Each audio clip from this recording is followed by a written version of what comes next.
And if your talent on the field can't match what you're executing, then you just SOL. So you know what's funny about that? You know what's funny about that? Bryn Renner said the same thing during his interview with WRAL, because I told you he was going to come back to them again. Mm-hmm. So former quarterback Bryn Renner recently went on an interview with WRAL, basically talking about the state of North Carolina football right now. Yeah. And he said, even the players they brought in are not performing. They're not. You're right. They're not. They are not. And like I said, and Renner said the same thing. At the end of the day, I don't care about that. What is that? This is quack. So at the end of the day, he pointed out a few things. One, the lack of communication on the sidelines. You can see so far in every loss that North Carolina's had, if you compare both sidelines to each other, you will have active coaches. Most of the time, it's the head coach actively talking to players in certain situations. Post drive, post mistake, post this. When it comes down to North Carolina's sideline, you just see a whole bunch of guys standing around for 4 quarters, or they're just looking at an iPad, but nobody really sitting next to them. Nobody's talking to them. They're not talking to anybody else. Bill's not talking to nobody. He's just kind of sitting off to the side, staring off on the thing. I get, in Bill's defense, he's never done that. He's not been a guy to go up and talk to you mid-game. He's one of those guys that trusts the rest of the staff to go do exactly what he trusts his staff to do. But you had a lack of communication. Also, Bill sending the wrong messages to his current players regarding the recruits that he has, because he's also boasted about, we got 40 new recruits coming in. Okay, what does that mean for the guys that you're gonna still have come next year?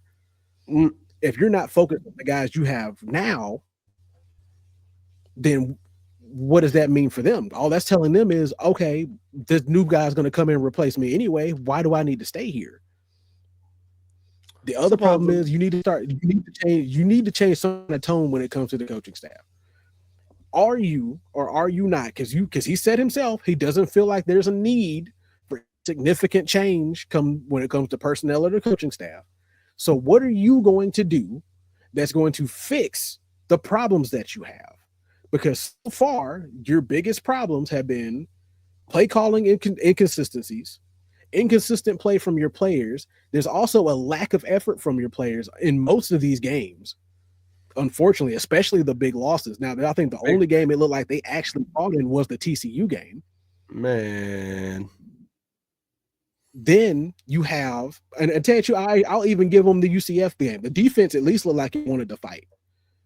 They just couldn't, because after a while you get tired after getting beaten down. Then they're also saying that you're also missing leadership from not just the coaches, but you don't have like that big leader. You don't see that one leader guy on the team.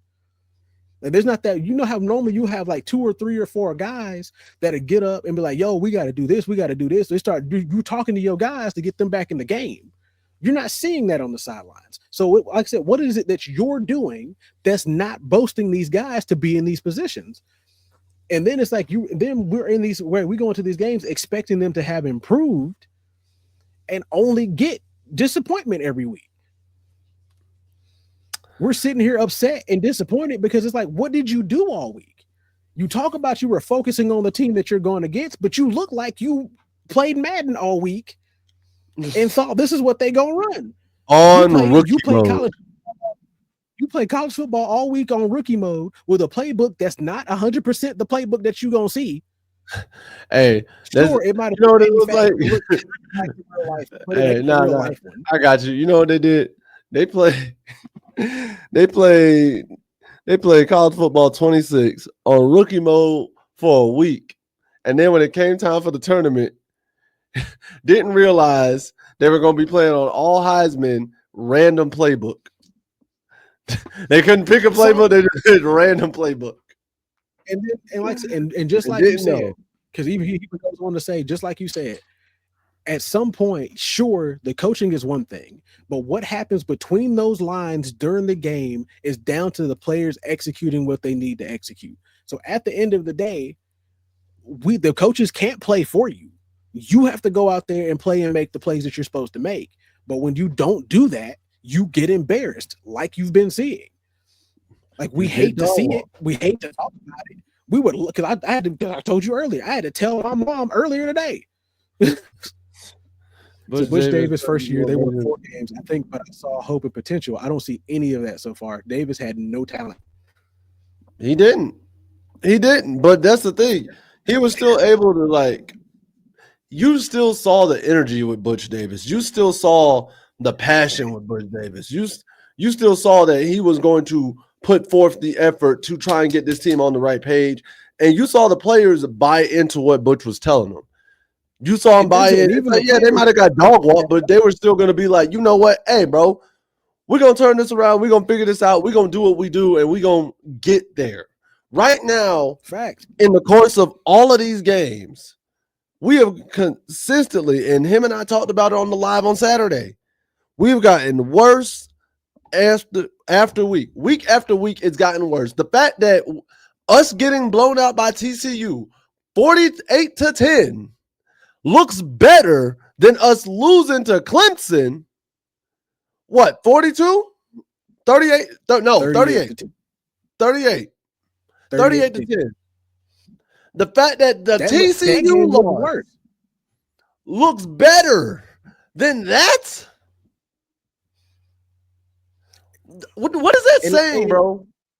The fact that 34-9 looked better than 38-10? What are we talking about here, dog? And that's why that's why I got the cat. That's why I got the space cat with me, because I'm not putting this up until they get it together. How you doing, dog? Because once again, you have at some point, because like I said, there's been I don't know what's been preached, I don't know what's been coached, I don't know what's going on, and I think I think that's where it comes up, where it says there's a lack of culture. Because at least with Butch Davis, you may have been a terrible coach, but they bought into the culture of putting in the effort and trying to get these wins. You don't see that here. Like every beatdown that we've gotten, the effort has gotten less and less every week. Every week. We'll get 2 or 3 bad drives. There'll be 2 or 3 bad drives on offense. The defense comes out completely done. Bro. All gas, no gas under at all. No fire lit in them because they're done. They're tired. Yeah. Then you have an offense that looks like it doesn't know what it's supposed to do from play to play. Here's the bad part about that offense, right? And I just replay the very first drive in my head. It's like, all right, Clemson, 1 play, 75 yards, touchdown, right? Max Johnson, methodical, nice drive going down the field. What, like 11 plays? Like 11 plays. Nice methodical drive. Everything's looking good, kosher. I'm like, yeah, you know what? We all right, boys. We're going to be okay. That was the last time I was optimistic about the offense. And that's not even until the fourth quarter. Until the fourth quarter when we score again. It's like what happens between drive number 1 and drive number what? 12, 11, 13, like 17, 11, 18. 12. So it's like, and then and coming back to the point you were making earlier, when they're saying if you go and look through the whole thing and the whole team is just bad, it's just a bad team all the way around from top to bottom. The question does come back to the coaches: how was the coaching staff any good? Then it comes back to how is your scouting department any good? Because clearly whatever your scouting department told you about some of these players clearly was wrong. If they were convinced you enough to bring them in. And remember, we talked about that. What? Right before the season started? Mm-hmm. Was something about some of the recruits coming in? Oh, for sure. This is like bad scouting for a scouting analyst can make or break your career. And right now, based off of the 40 new people that were brought into the team through the transfer portal, your scouting department looks like they had no idea what they were talking about, except for 4 people. So if you would like to know recruits so far, if you would like to know the answer, look like they knew what they were talking about. If you would like to know the answer to your question earlier, just to reiterate your point, After that first drive where we get the opening field goal, we did not score again for the next 8 drives. Then we score a touchdown. And then we get 2 more drives after that where we do not score. Do nothing. So, absolutely nothing. So I'm like, bro, what is it? What is it you want to do? Because looking like that is the reason why. And I would play the interview. I would play the clips of the interview, but like the interview's 24 minutes long. So this is what I'm gonna do. Shout out to Anna Yee, because she came out again and she posted after that interview that we showed on Saturday. She was like, we did all this to lose to Clemson, because she went to the game. I told you she went to the game. But shout out to her for being a real one. But I'm going to say this, bro. Playing like that, playing that bad, that's the thing that makes recruits want to leave. That's the thing that makes recruits want to like just be like, you know what? Do I really want to come here? Do I really want to come to this school? Is this the place for me? That's exactly what it makes you wonder. Like, is this where I need to be? Because Belichick even said, like, oh, this is gonna want to make everybody come here. I don't know, bro. I don't know. So for anybody that wants to go and look at the interview, this is the video here. Changes need to be made. You can find it on the WRAL page on YouTube. Saying it's a 25-minute interview, but the man makes plenty of points. They talk about them getting blown out by Clemson, fans leaving the game early, what changes need to be made. They also talk a little bit about Drake May being impressive closer to the end of the interview. I mean, Drake May went out and beat did he beat Josh Allen? Yeah, he beat Josh Allen and them boys. He did beat Josh Allen. And Trevor, gives, I just realized that. Our nation is worth believing in. Together, we answer America's call. Oh, what you just realized? I just realized Drake May and Trevor Lawrence beat Josh Allen and Patrick Mahomes in the same weekend. They did. North Carolina, St. Clemson. So Drake May and Trevor Lawrence beat Josh Allen and Patrick Mahomes in the same weekend. Wow, I just realized that. North Carolina. So what I am going to play the clip of them asking what changes Bill can make going forward. Yeah, I know as a former player, it's probably just as tough to watch your team lose like that. And Belichick at 73, it's probably going to be tough for him to change, right? He's not. Mm-hmm. He's won a lot of games doing things his way, doing things this way, and if it's not working, I don't know that he's in a position to radically alter the way that he does things, because he's got decades of experience that says, hey, this works. And if it's not working right now, well, it's not a problem with me. Maybe it's a problem with who we got here. Like you can start to understand why this might be so difficult to get turned around. Yeah, it's got to be frustrating for him as well. And I'm not saying it's easy to coach. I think it's really, really hard to win games. And I think you're seeing that. It's hard in this landscape of football to win games. I mean, I think that's why Saban got out. He was like, oh wow, this is tough to compete, because there's constant turnover. You don't know who's going to be, a good player from the transfer portal. You just have no idea. It's potluck.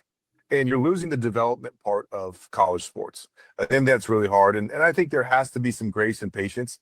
We're 5 games into this.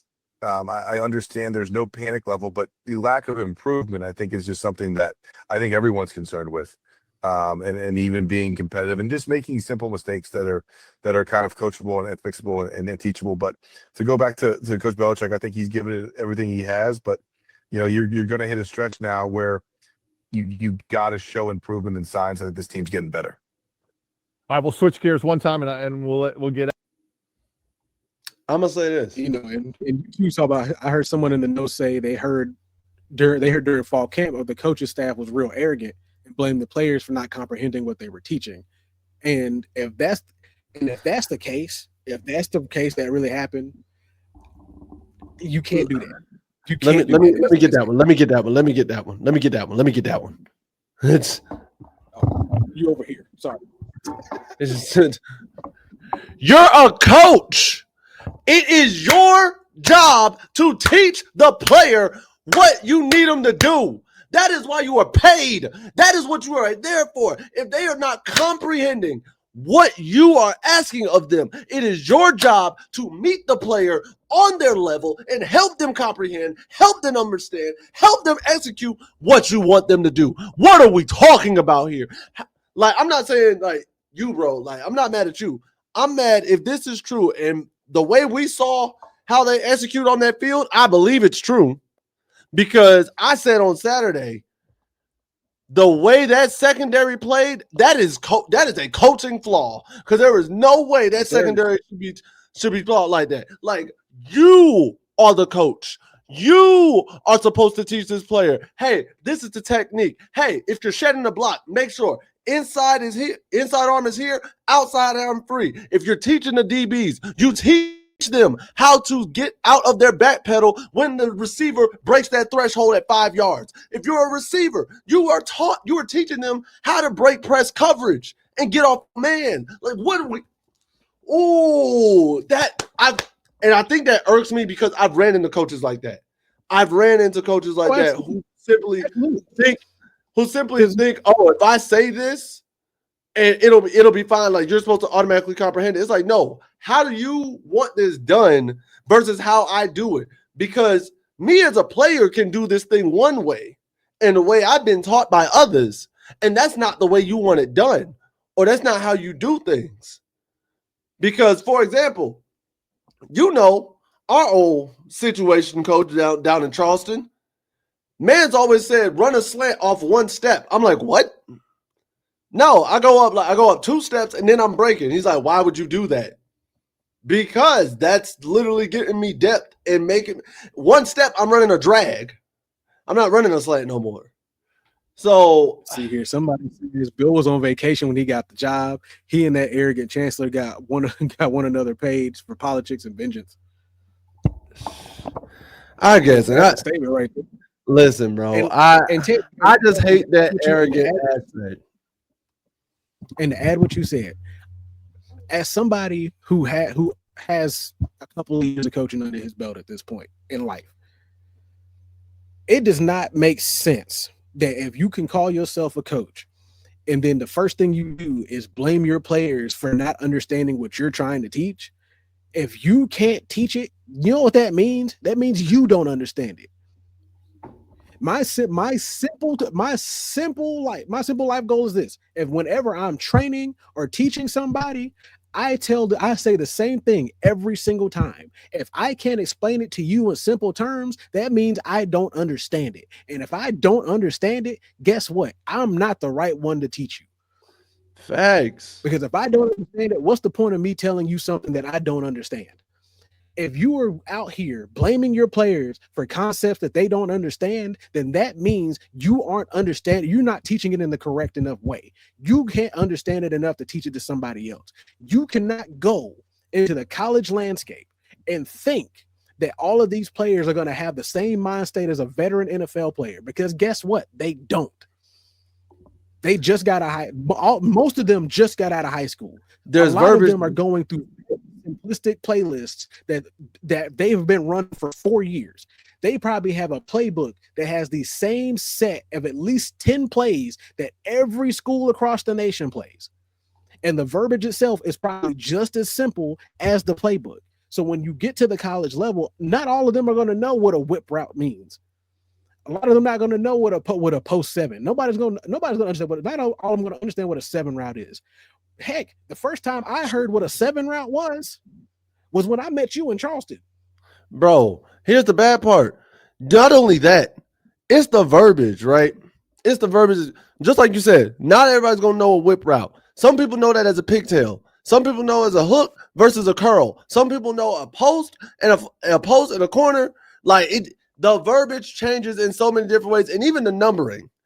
I heard when I got to Virginia, I heard they said a 9 route was a corner. Somebody told me a 9 route was a corner. I said, what?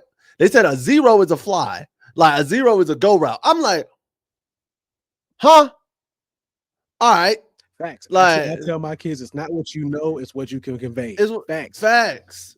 And that's the thing, because like I said, I haven't gotten as many years of coaching as you. You've been coaching the kids for about what, 4 years now? 2, 3? About 4. About 4, because I got about 2. And I know when it comes to my high schools, when I was coaching them, I would break it down for them in simple terms. I'm like, what works for you? What do you understand? What do you know? And I'll help break this down for you in the best way I can. Exactly. I will break this down for you the best way I can, the best way I know how, so I can help you understand it. I remember one of my kids, Dante, and this was during basketball season. He said, Coach, I love offense. Kid was fast. Kid was fast as all get out. He said, Coach, I love offense, but he wouldn't play defense. I said, Dante, you're one of the fastest players on the team. If you play defense and you get back, you can always play offense.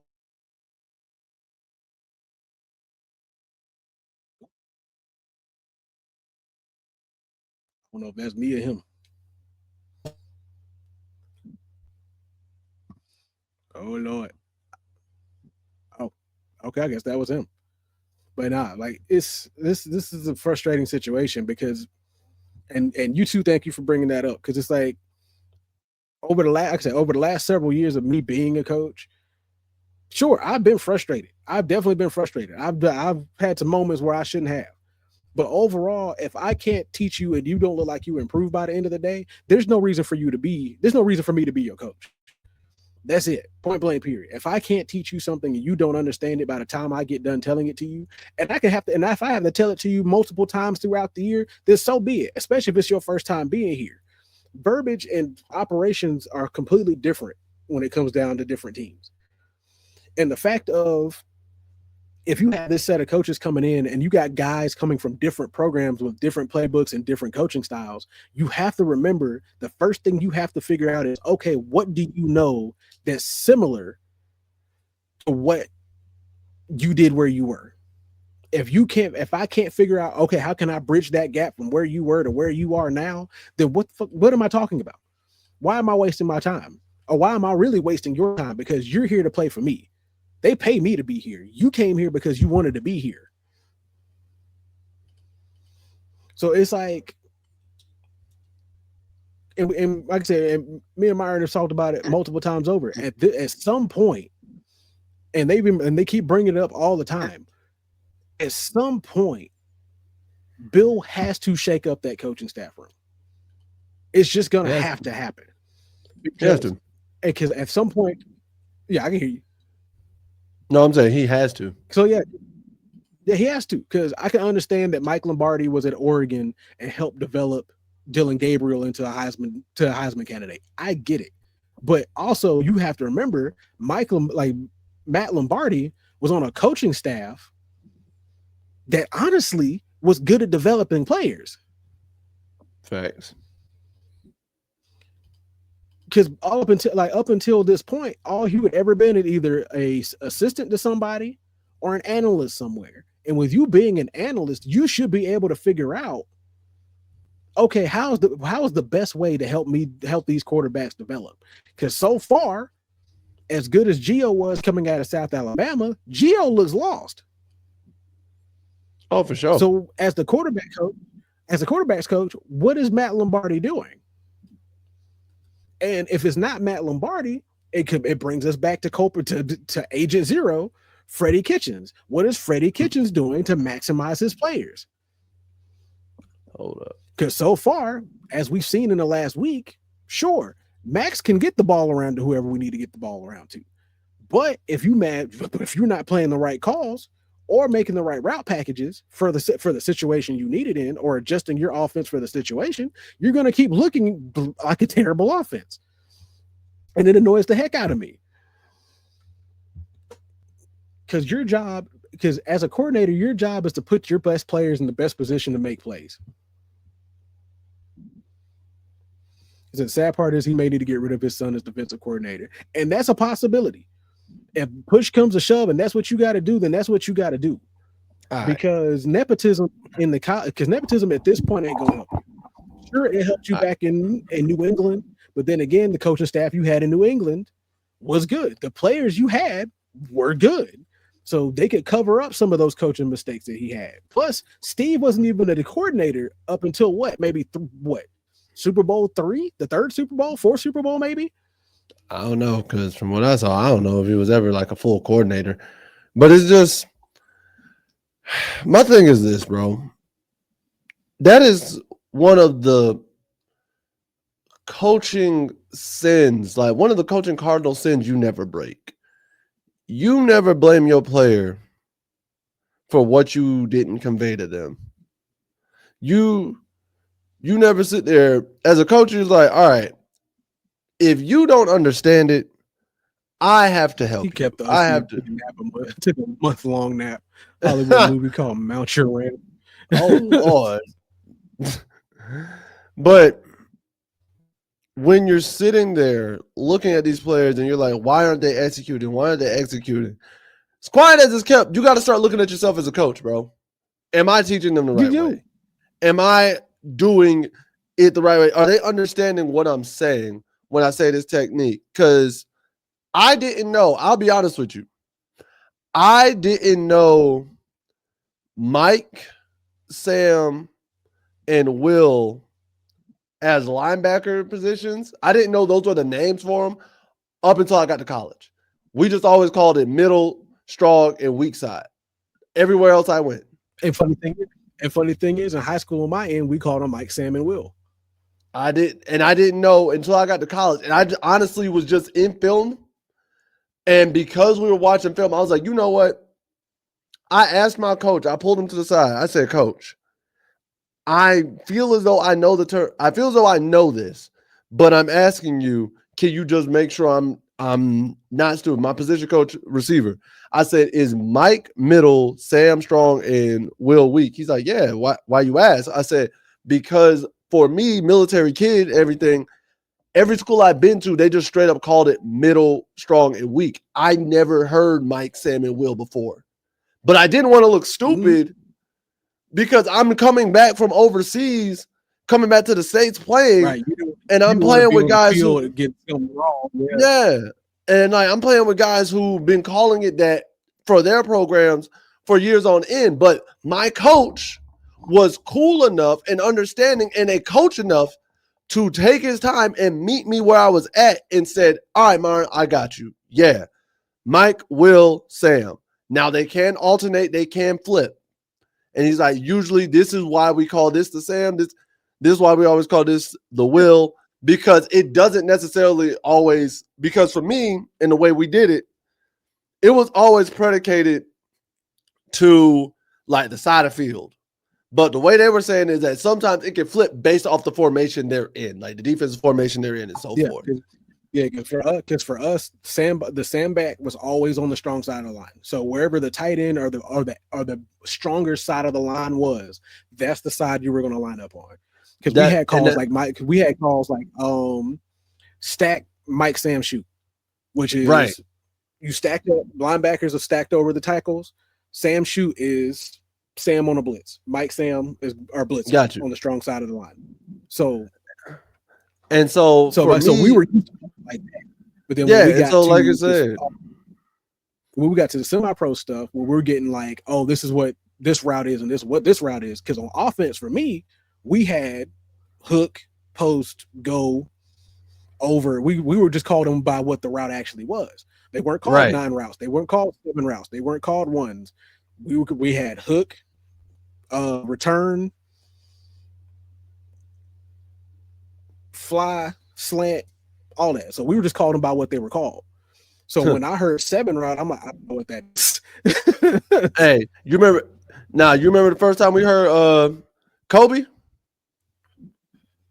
You remember the first time the Kobe route was said when we were in Charleston? Right. Like, I don't know. I was like, what is a Kobe route?